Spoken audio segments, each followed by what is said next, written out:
这一届高中两14岁就职典礼，咱国是派前副总统陈建仁，搁一届做总统的特使去参加，校长嘛热情甲咱欢迎。陈建仁伫会场甲美国国务卿罗比奥，也有后面执委会主委冯德莱恩等各国政要来互动。因那陈建仁伫弥撒觐见教宗，伊嘛甲总统赖清德亲手写的卡片送互伊，嘛邀请教宗未来会当来台湾访问，期待会当深化咱台湾甲梵蒂冈的邦谊。新任教宗24岁就职典礼了后，总统特使兼副总统陈建仁接到教宗接见，送3个小礼物，包含总统赖清德和教宗的亲签贺函，甲教宗伫秘鲁做总主教时阵的相关纪念相片，也有台湾邮局发行的教堂纪念邮册，佮邀请教宗来台湾访问。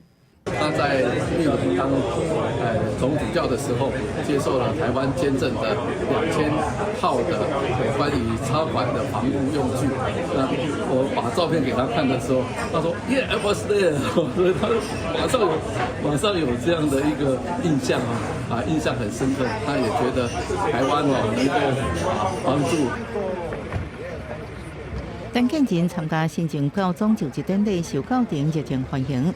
伊伫超过150个代表团的盛会，甲后面执委会主席冯德莱恩等各国政要做会，而且伫典礼进行间互动。陈建仁甲德国总理梅尔兹、日本特使兼首相麻生太郎等35位各国政要互动，两边外交成绩真好。教廷直播会面，阁看到陈建仁甲美国国务卿卢比奥挨沙子。我也跟美国的这个 Rubio 有见面Rubio 一看到说，哎呀，好高兴看到台湾来了那他也希望我们跟美国有更多的互动。在这里我们就可以看到，不管是日本欧盟德国或者是美国这些好朋友都跟台湾相当的友好。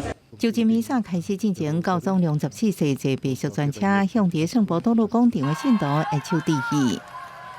清晨4、5点，许多信徒已在场外排队，见证着历史时刻。现场戒备严密，军警与特勤小组全天巡逻，并部署狙击手与反恐小组，确保各国元首以及代表安全。现场有75万人观礼朝圣来看教宗的风采。美国来游客提美国国旗，见证史上第一位美国籍教宗。We're very, very excited. He's the first American Pope. Yes, we're very proud of that. Mi piace come personalità e spero che comunque possa continuare il percorso che Papa Francesco ha aperto. 24岁正做全球14号天主教徒新领袖，教廷阁是咱伫欧洲唯一邦交国。台湾83年邦谊也希望延续推进，建立台湾关系，走向新的目标。